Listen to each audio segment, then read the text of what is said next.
After a series of action sequences and the leader's subplot, we reach the climax of Brave New World. We see Sam Wilson, Captain America, going to meet Dr. Samuel Stearns, while over at the White House, President Ross holds a press conference to explain the growing tensions in the Indian Ocean region. During Sam and Stearns' conversation, Stearns is furious that Sam foiled his war plans. Sam informs him that he will soon be arrested. Meanwhile, at the White House, the press conference starts heating up as the media begins asking President Ross questions that they shouldn't have known about, suggesting that Stearns had already leaked classified information to the press. Realizing the gravity of the situation, Sam rushes to the White House. But there, Ross loses control in his rage and transforms into the Red Hulk. Just as this happens, Sam arrives, and an intense battle ensues between the new Captain America and Red Hulk. The fight results in the destruction of the White House and severe damage to the Washington Monument. Seeing the chaos, Sam decides to take Ross to a more peaceful location, the Cherry Blossom Garden. There, Ross nearly defeats Sam, but at the last moment, Sam releases the stored kinetic energy from his vibranium wings. Even this attack doesn't take down Red Hulk, so Sam resorts to a classic Captain America move. He appeals to Ross's humanity, reminding him of the time spent with his daughter. This strategy works, and Ross transforms back into his human form. He is then taken into custody. The movie ends with a scene at the Raft prison,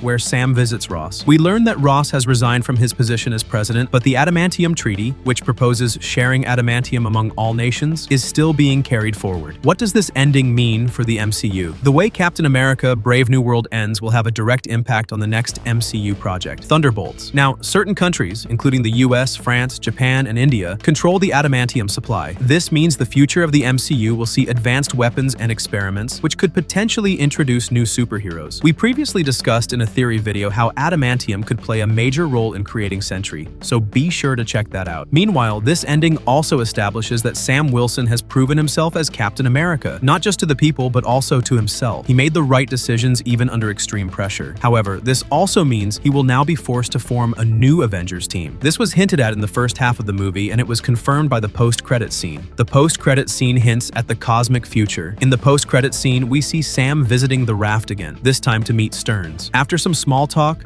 Stearns delivers a chilling warning to Sam. "We both share the same world, a world where you will die trying to save it. This is going to happen. I've seen the probabilities, they are clear. You heroes who think you're protecting this world, you think this is the only world?" This statement foreshadows events that will unfold after Thunderbolts. And it's quite interesting because Brave New World, a grounded political thriller, is being used to hint at massive cosmic events. But what exactly are these events? Let's discuss. A direct setup for Avengers Secret Wars? You think this is the only world? Clearly hints at alternate universes. This means incursions, where different universes collide, are beginning, pointing directly to Avengers Secret Wars. But the situation isn't that simple. We know that once an incursion starts, multiple universes begin crashing into each other. The MCU hasn't yet explored incursions in such depth, so the question arises, who are these others Stearns is referring to? Are they heroes from alternate universes? Are they villains from other universes? Or is Kang still involved somehow? Since Stearns used the plural others, it suggests that the threat isn't just incursions. It could be something more, and that brings us to another major possibility, the Celestials. Will the Celestials intervene? In the multiverse saga, the Celestials have had very little involvement so far, but their return makes a lot of sense. The Celestial Arishem already considers humanity unworthy of existence. In the Secret Wars storyline, Earth becomes the central incursion point for multiple universes. So, it's entirely possible that before the incursions spiral out of control, the Celestials step in to either stop or manipulate the situation. After all, their purpose is to maintain cosmic balance. We previously discussed this theory in our Thor 5 video. Be sure to check that out too. The Celestials could be the bridge that fully sets up Secret Wars. The MCU can't just introduce Arishem in Eternals and then never bring him back, the future Avengers team. As the incursions begin and new threats emerge, a new Avengers team will have to rise. It's highly likely that we'll see familiar faces like Wong's Spider-Man, Daredevil, Black Panther, Falcon, Joaquin Torres. This will form the Earth-based Avengers team. But the big question is, can the MCU properly connect all these plotlines over the next 2 years to make a grand team-up possible? Right now, the stories are too scattered for a clear Avengers Assemble moment. Doctor Strange and Thor will likely join the battle later, as both are currently on cosmic missions. Their arcs will probably conclude in Secret Wars. Final thoughts. Brave New World has taken the MCU in a brand new direction. Its ending and post-credit scene aren't just wrapping up this movie, they are setting up Thunderbolts Avengers, Secret Wars, the foundation of a new Avengers team. And this is just the beginning. There are also hidden details and Easter eggs in the movie that we need to discuss, so